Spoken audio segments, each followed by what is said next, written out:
மரியாதைக்குரிய தமிழகத்தின் நாளைய முதல்வர் மருத்துவர் அன்புமணி ராமதாஸ் உட்பட இங்கு வந்திருக்கின்ற மாநில, மாவட்ட, ஒன்றிய, நகர பொறுப்பாளர்கள் அனைவருக்கும் முதலில் வணக்கத்தை தெரிவித்துக் கொள்கிறேன். பாட்டாளி மக்கள் கட்சி பிறந்தது முதல் ஏறத்தாழ 45 ஆண்டு காலம் ஒரு ஒற்றை கோரிக்கை முன்வைத்து போராடி வருகிறது. தமிழகத்தில் வேறு எந்த அரசியல் கட்சியும் இந்த முயற்சியை முன்னெடுத்ததில்லை.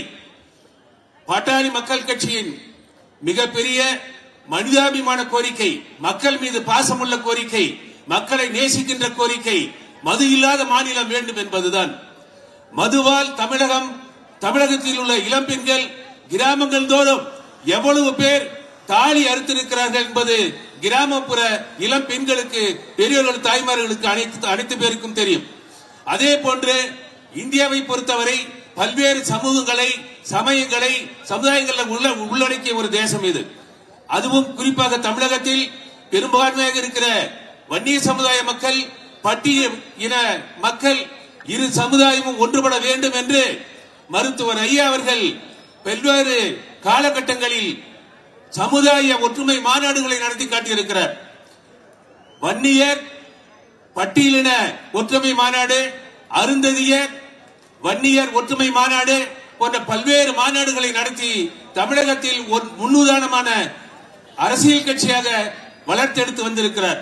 அடுத்ததாக நமது அன்புமணி ராமதாஸ் அவர்கள் இடைவிடாது போராடி வருகிறார். சாதிவாரி கணக்கெடுப்பு வேண்டும். எதற்காக சாதிவாரி கணக்கெடுப்பு? தமிழகத்தில் இதுவரை எந்த சாதியின மக்கள் எவ்வளவு பேர் இருக்கிறார்கள் என்பது அரசிடம் எந்த புள்ளி விவரமும் இல்லை. அதனால் அவரவர் சமுதாயத்திற்கு கிடைக்க வேண்டிய பலன்கள் கிடைக்காமலே போய் கொண்டிருக்கிறது. சாதிவாரி கணக்கெடுப்பு நடத்தினால் வேலை வாய்ப்பு பெருகும், வேலை வாய்ப்பு பெருகினால் பொருளாதாரம் பெருகும், பொருளாதாரம் பெருகினால் சமூக நீதி உண்மையாக நிலைநாட்டப்படும்.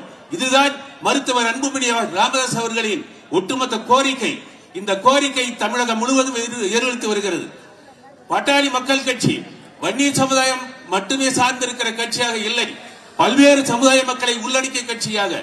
குறிப்பாக நான் 2000 ஆண்டில் மருத்துவர் ஐயா தலைமையில் அரூரில் 2000 பேருடன் கம்யூனிஸ்ட் கட்சியிலிருந்து விலகி பாட்டாளி மக்கள் கட்சியில் நான் என்னை இணைத்துக் கொண்டேன். அப்போது இருந்து இதுவரை பாட்டாளி மக்கள் கட்சியின் வளர்ச்சிக்காகவும், இரண்டு சமுதாய மக்களின் ஒற்றுமைக்காகவும் பல்வேறு கிராமங்களை நான் போராடி வந்திருக்கிறேன். அதை மாவட்ட தலைவர் நன்றாக அறியும். காரணம், பாட்டாளி மக்கள் கட்சியில் ஏன் ஒரு தலித் சமுதாயத்தை சேர்ந்தவர் இணைய வேண்டும் என்ற கேள்விகள் வரலாம். நான் பாட்டாளி மக்கள் கட்சியில் அணிவதற்கு முக்கியமான காரணம், உயர்கல்வித்துறையில் மருத்துவர் சின்னை அன்புமணி ராமதாஸ் அவர்கள் சுகாதார மற்றும் மக்கள் நலத்துறை அமைச்சராக இருந்த, நல்வாழ்வுத்துறை அமைச்சராக இருந்த போது உயர்கல்வித்துறையில் இடஒதுக்கீடு பெற்று தந்தார். யாருக்காக? பட்டியலின மக்களுக்காக. அதுவரை இடஒதுக்கீடு இல்லை. பூட்டா சிங் அவர்கள் நேரில் அழைத்து நமது சின்னையா அவர்கள் பாராட்டி இருக்கிறார். அதே போன்று தமிழகத்தில் இருக்கிற பட்டியலினத்தை சார்ந்த மரியாதைக்குரிய திருமாவளவன் உட்பட பல்வேறு தலித் தலைவர்கள் மருத்துவர் சின்னையா அவர்களுக்கு மாலை அணிவித்து மரியாதை செய்து நன்றி செலுத்தினார்கள்.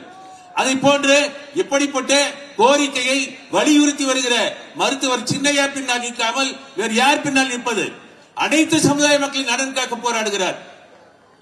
ஒன்லி பாட்டாளி மக்கள் கட்சி மட்டுமே இல்லை, வன்னியர் சமுதாய மக்கள் மட்டுமே இல்லை, என்னிடம் குறிப்பிடும் போது தமிழகம் முழுவதும் இந்த இரண்டு சமுதாய மக்களை இணைவதற்கான வாய்ப்பை உருவாக்க வேண்டும் என்று கூறுகிறார். வேறு எந்த தலைவரும் இதை முன்மொழியவில்லை.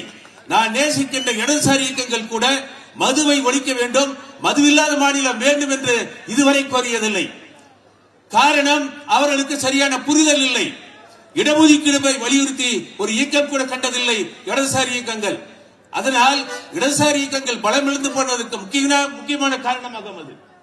எனவே வரும் காலங்களில் மருத்துவர் சின்னை அவர்களின் தலைமையில் உறுதியாக நின்று போராடுவோம். பிற சமுதாய மக்களையும் அரவணைத்து பாட்டாளி மக்கள் கட்சி பலப்படுத்துவோம் என்று கூறி வாய்ப்புக்கு நன்றி கூறி முடிக்கிறேன். நன்றி, வணக்கம்.